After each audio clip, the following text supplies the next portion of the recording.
Hi friends, I'm Sonia. Welcome to my channel Simple at Very Creative. ഈ വീഡിയോയിൽ chain സ്റ്റിച്ചിന്റെ വേരിയേഷനായ സിൻഹലീസ് chain stitch എങ്ങനെ ചെയ്യാമെന്നാണ് share ചെയ്യുന്നത്. Previous വീഡിയോയും ചെയിൻ സ്റ്റിച്ചിന്റെ വേരിയേഷനെ കുറിച്ചിട്ടുള്ളതായിരുന്നു. ലിങ്ക് ഡിസ്ക്രിപ്ഷനിൽ മെൻഷൻ ചെയ്തിട്ടുണ്ട്. സിൻഹലീസ് ചെയിൻ സ്റ്റിച്ച് എങ്ങനെ ചെയ്യാമെന്ന് നോക്കാം. ഇതിനായിട്ട് 2 കോൺട്രാസ്റ്റ് കളർ ത്രെഡാണ് ഞാനിവിടെ ഉപയോഗിച്ചിരിക്കുന്നത്. രണ്ടും 6 ഇഴ നൂലാണ് എടുത്തിരിക്കുന്നത്. സിൻഹലീസ് ചെയിൻ സ്റ്റിച്ചും ഓപ്പൺ ചെയിൻ സ്റ്റിച്ചും കാണാൻ ഒരുപോലെ എന്ന് തോന്നും. പക്ഷേ സിൻഹലീസ് ചെയിൻ സ്റ്റിച്ചിന് ഒരു ട്വിസ്റ്റഡ് എഫക്റ്റ് ആണ് ഉള്ളത്.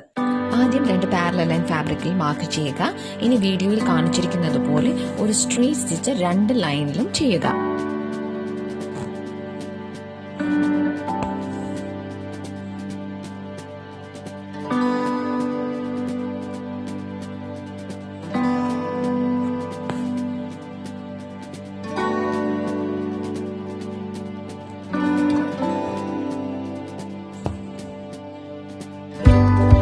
കോൺട്രാസ്റ്റ് കളർ ത്രെഡ് എടുത്തിട്ട് മുകളിലത്തെ സ്ട്രെയിറ്റ് സ്റ്റിച്ച് സ്റ്റാർട്ട് ചെയ്തെടുത്ത് നീഡിൽ ഫാബ്രിക്കിലൂടെ എടുക്കുക. എന്നിട്ട് താഴത്തെ സ്ട്രെയിറ്റ് സ്റ്റിച്ച് സ്റ്റാർട്ട് ചെയ്തെടുത്ത് നീഡിൽ ഫാബ്രിക്കിലൂടെ താഴോട്ട് എടുക്കുക.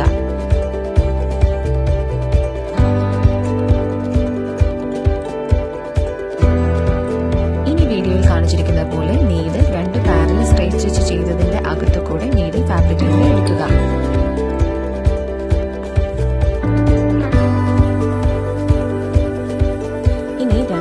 സ്റ്റിച്ചിന്റെ അകത്തുകൂടെ നീഡിൽ പാസ് ചെയ്യുക.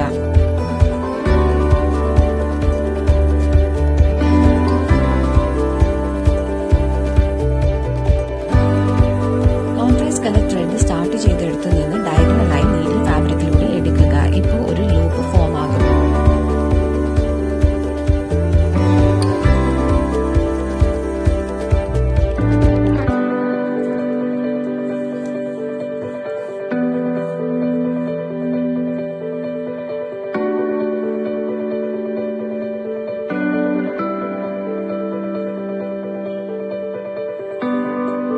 വീണ്ടും നീഡിൽ 2 സ്ട്രെയിറ്റ് സ്റ്റിച്ചിനകത്തു കൂടെ നീഡിൽ പാസ് ചെയ്യുക.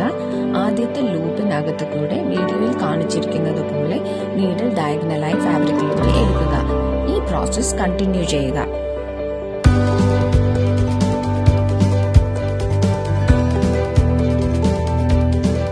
ഇങ്ങനെയാണ് സിൻഹലീസ് ചെയിൻ സ്റ്റിച്ച് ചെയ്യുന്നത്.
Please write in the comment section and press the like button to this video if this was useful. Thanks for watching.